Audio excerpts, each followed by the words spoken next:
Bismillahirrahmanirrahim. Assalamualaikum warahmatullahi wabarakatuh. Alhamdulillah wa syukrillah wa ni'matillah wa la hawla wa la quwata illa billah. Asyhadu an la ilaha illallah wahdahu la syarikalah wa asyhadu anna Muhammadan abduhu wa rasuluhu la nabiyya ba'dah. Allahumma shalli ala sayyidina Muhammad wa ala sayyidina Muhammad amma ba'd. Anak-anakku yang dicintai dan membanggakan karena Allah, pada kesempatan pada pagi hari ini, alhamdulillah kita bisa melaksanakan pembelajaran yaitu secara daring ya. Baik, untuk pembelajaran hari ini kita akan membahas tentang wudhu ya, praktik tata cara wudhu dengan baik dan benar. Nah, sebelumnya di sini Ibu akan membahas tentang pengertian dari wudhu, kemudian ayat atau dalil hadis yang menjelaskan tentang wudhu, kemudian tata caranya, dan juga keutamaan wudhu. Pengertian wudhu adalah tindakan menyucikan diri dengan menggunakan air yang suci dan mensucikan untuk menghilangkan hadas kecil sebelum melaksanakan ibadah tertentu seperti sholat. Wudhu merupakan salah satu bentuk toharoh atau bersuci dalam Islam. Seperti yang sudah kita ketahui semuanya, bahwa ketika kita mau melaksanakan sholat, kemudian mau melaksanakan ngaji ya, atau membaca Al-Quran, maka dalam agama Islam itu diwajibkan untuk melakukan atau melaksanakan wudhu ya. Dalam artian kita harus dalam keadaan suci dari hadas besar dan hadas kecil. Dalam Islam juga diharapkan semuanya itu kita lakukan ya dalam keadaan sadar, dalam keadaan sehat ya, dan tidak boleh dalam keadaan hal seperti contohnya kita sakit gitu kan ya. Nah, itu toharohnya bisa diganti dengan tayamum ya. Maka dari itu wudhu di sini adalah salah satu syarat ya untuk melakukan suatu tindakan menyucikan diri. Sama juga dengan tayamum, hanya yang membedakan adalah dari tata caranya saja. Kemudian apa dalil yang menjelaskan ya tentang perintah untuk berwudu? Di sini dalilnya tertuang dalam Quran surat Al-Maidah ayat 6, yang artinya, hai orang-orang yang beriman, apabila kamu hendak mengerjakan sholat, maka basuhlah mukamu dan tanganmu sampai dengan siku, dan sapulah kepalamu, dan basuh kakimu sampai dengan kedua mata kaki. Ini adalah dalil atau firman Allah yang menjelaskan bagaimana cara berwudu dengan baik dan benar ya. Jadi ketika kita membasuh muka, kemudian tangan dan juga kaki, itu sudah menjadi syarat sahnya wudu ya. Jadi sudah sah ketika hanya membasuh muka, tangan dan kaki saja. Kemudian hadis Rasulullah SAW, tidak akan diterima sholat seseorang di antara kalian apabila ia berhadas hingga ia berwudu. Hadis riwayat Bukhari dan Muslim. Jadi ketika kita mau melaksanakan sholat itu tanpa melakukan wudhu terlebih dahulu, maka sholatnya itu tidak sah, ya, atau tidak diterima oleh Allah Subhanahu wa Ta'ala. Sehingga ketika lupa berwudu, maka sholatnya pun harus diulang kembali. Nah, jadi penuh dengan kehati-hatian, ya, penuh dengan perhatian juga bahwa ketika kita mau melaksanakan sholat, karena syarat sahnya sholat salah satunya adalah berwudu. Ya. Kemudian wudu juga, ya, itu dianjurkan ketika kita sudah melakukan janabah, ya. Jadi ketika kita sudah melaksanakan mandi wajib, ya, atau mandi janabah, itu harus diakhiri dengan berwudu. Itu, ya, perhatikan. Kemudian di sini ada yang disebut dengan syarat wudu. Nah, syarat kita berwudu itu yang pertama menggunakan air yang suci dan mensucikan. Contohnya air di sungai, air hujan, ya. Kemudian air yang mengalir. Nah, itu bisa digunakan sebagai syarat untuk berwudu. Kemudian tidak ada sesuatu yang menghalangi air mengenai kulit seperti cat, lem, atau kotoran tebal. Nah, jadi, ya, ketika kita menggunakan contoh di kuku, ya, itu ada yang disebut dengan kuku palsu. Itu tidak akan sah wudunya, ya, karena akan menghalangi air ke kulit, ya. Jadi kita harus menghindari seperti cat, itu harus dicuci dulu, harus dihilangkan dulu. Lem juga begitu, ya. Kemudian kotoran tebal. Bagaimana kalau menggunakan yang memakai tato, gitu kan, hiasan tato. Nah, itu hiasan tato itu ada yang manual, ada yang permanen. Tapi di dalam agama Islam sebaiknya tidak boleh menggunakan tato atau memakai perhiasan yaitu tato. Itu tidak diperbolehkan karena akan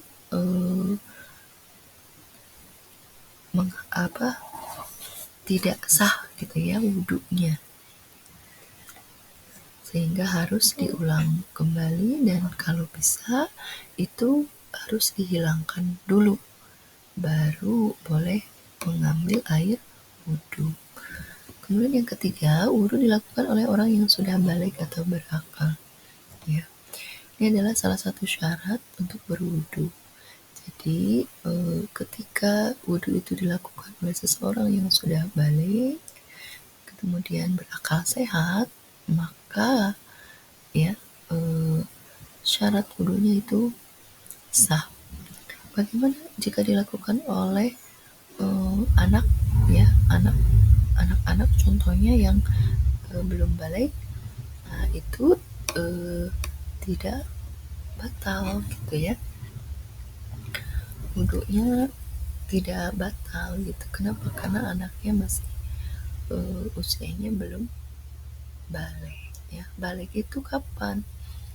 Nah, balik itu ditandai kalau perempuan dengan haid atau menstruasi, kalau laki-laki ditandai dengan mimpi basah, ya.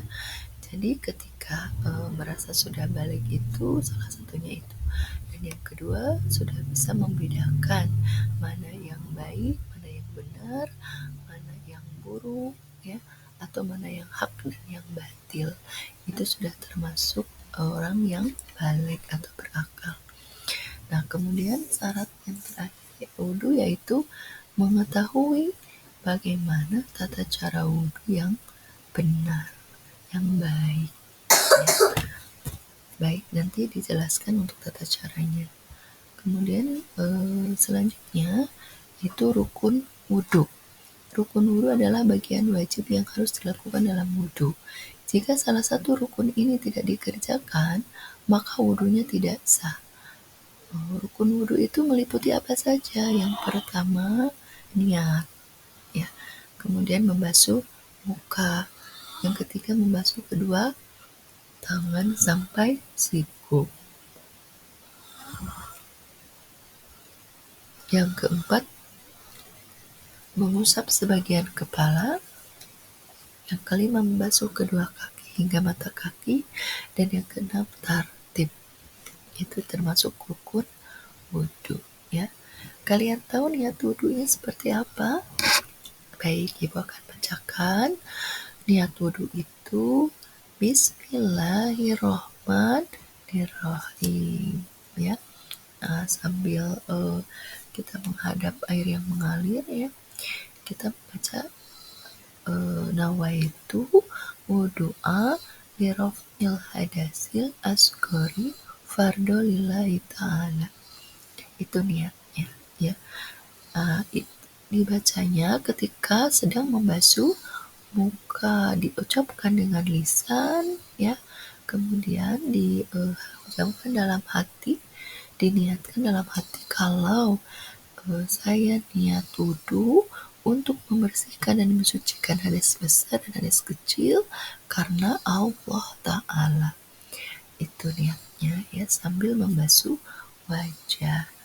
Nah, untuk membasuh wajahnya itu semuanya harus sampai ke bawah dagu, ya.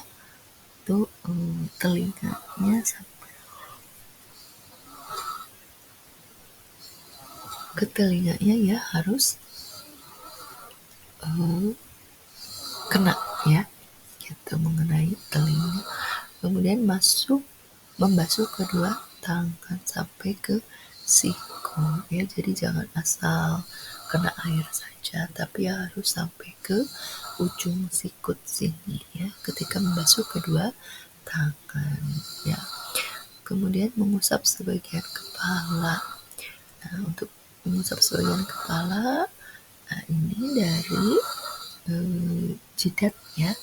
Nah, itu sampai ke rambut, ya, diusap.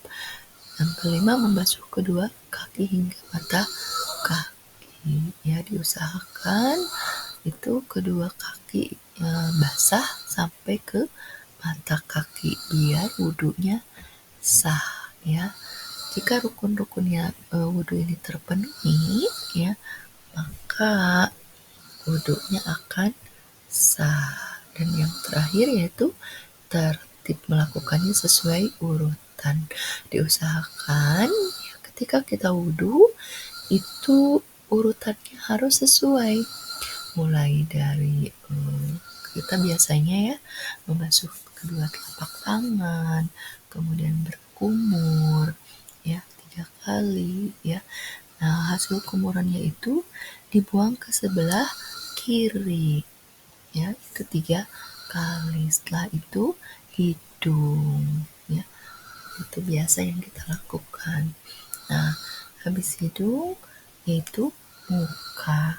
Habis muka 3 kali, ya, 3 kali, kemudian tangan sampai ke siku itu 3 kali. Yang kanan terlebih dahulu diusahakannya, ya. Kemudian yang kiri. Setelah itu mengusap sebagian kepala sebanyak 3 kali. Selanjutnya juga itu membasuh kedua telinga dulu, ya. Kedua telinga sampai ke daun telinganya itu, ya, dibasuh, ya, sampai basah. Nah, kemudian terakhir yaitu kedua kaki, ya, sehingga sampai ke mata kaki. Bagaimana, Bu, kalau misalkan lebih dari ke mata kaki? Ya, nggak apa-apa. Yang penting jangan asal jempolnya saja yang dicuci, ya. Nanti tidak sah.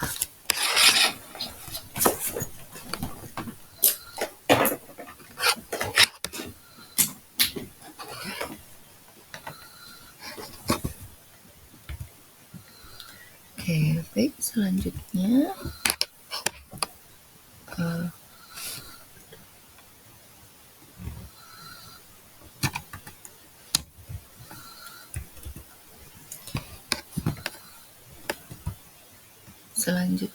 yaitu tentang tata caranya ya. Tadi sudah Ibu jelaskan tata caranya.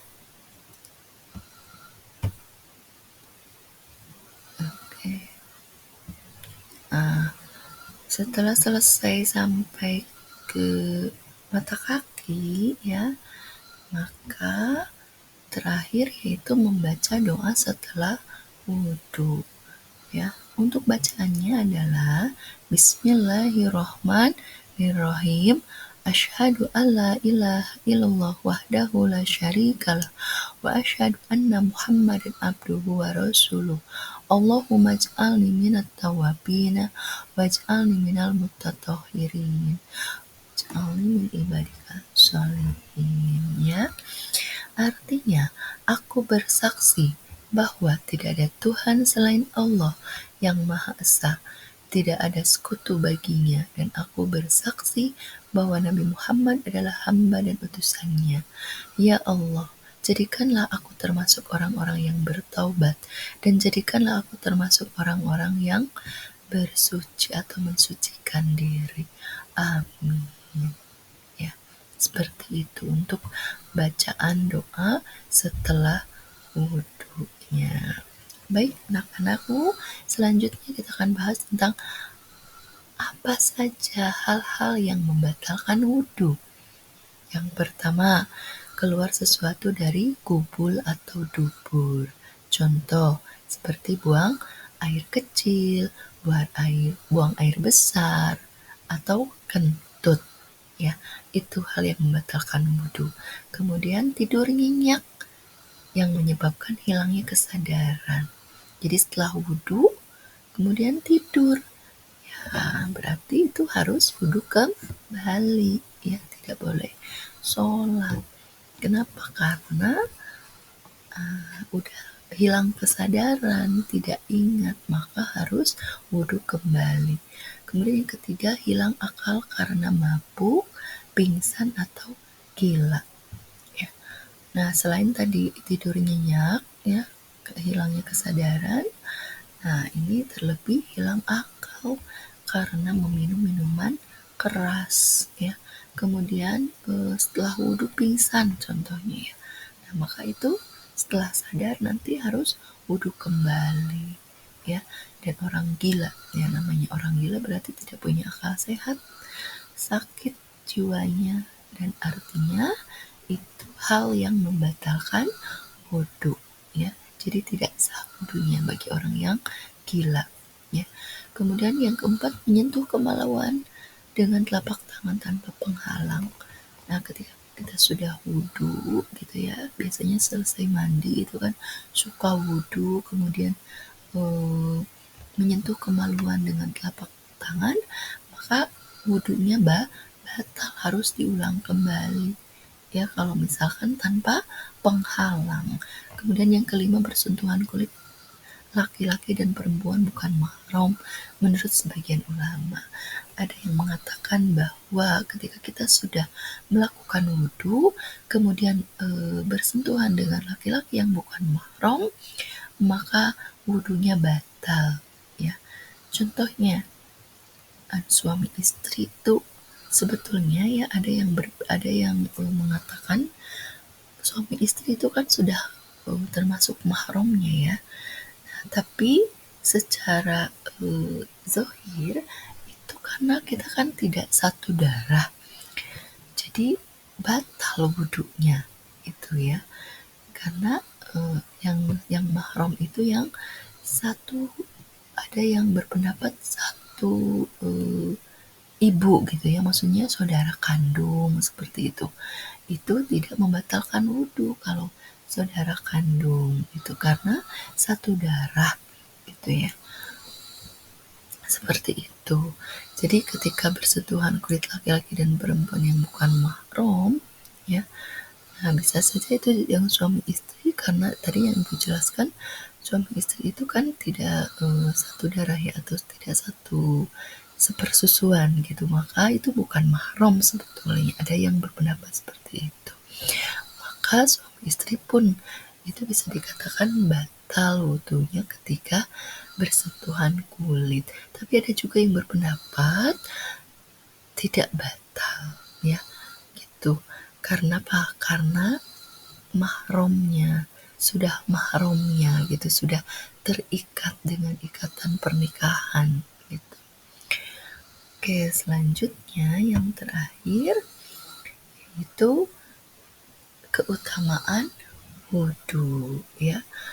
Oke, sebetulnya wudhu itu bisa dilakukan bukan hanya ketika mau melaksanakan sholat saja atau mau membaca Al-Quran, tetapi wudhu ketika mau tidur ya, mau bepergian ataupun kemanapun, ketika kita bisa menjaga wudhu dengan baik, maka Allah akan menghapus dosa-dosa kecil yang ada dalam diri kita, kemudian membuat wajah kita akan berseri pada hari kiamat.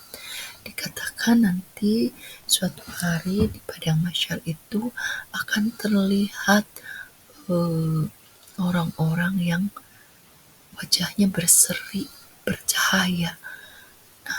Kenapa? Karena ketika di dunianya bisa menjaga wudhunya, ya, jadi tidak bersentuhan dengan yang laki-laki yang bukan mahram, gitu, bisa menjaga wudhunya dimanapun dan kapanpun dia berada. Kemudian menjadi syarat sahnya sholat. Yang keempat, mendapatkan kasih sayang dan ampunan dari Allah Subhanahu wa Ta'ala. Dan yang kelima, bisa menjaga kebersihan dan kesehatan tubuh. Artinya, bagi seseorang yang senantiasa menjaga wudhunya, maka dia sudah bisa menjaga kebersihan dirinya sendiri, lahir maupun batin. Itu keutamaan dari wudhu. Baik, terima kasih jazakallah khair atas perhatiannya. Semoga dengan penyampaian materi ini bisa menambah wawasan dan ilmu pengetahuan untuk kita semua, khususnya bagi ibu yang menyampaikan materi ini. Semoga kita semua bisa menjaga wudhu ya. Kesimpulannya, bisa menjaga wudhu kita dimanapun dan kapanpun kita berada, tidak hanya pas mau melaksanakan sholat ataupun tindakan yang mengharuskan wudhu saja ya, tetapi sehari-harinya pun ya kita bisa menjaga, apalagi setelah keluar dari kamar mandi, nah itu berwudhu ya. Jadi pas masuk kemudian mau keluarnya itu tidak terlepas dari wudhu. Baik, itu saja yang Ibu bisa sampaikan untuk materi wudhu ya. Terima kasih atas perhatiannya. Mohon maaf apabila ada kekurangan dalam penyampaian materi ini. Akhiri dengan billahi taufiq wal hidayah. Assalamualaikum warahmatullahi wabarakatuh.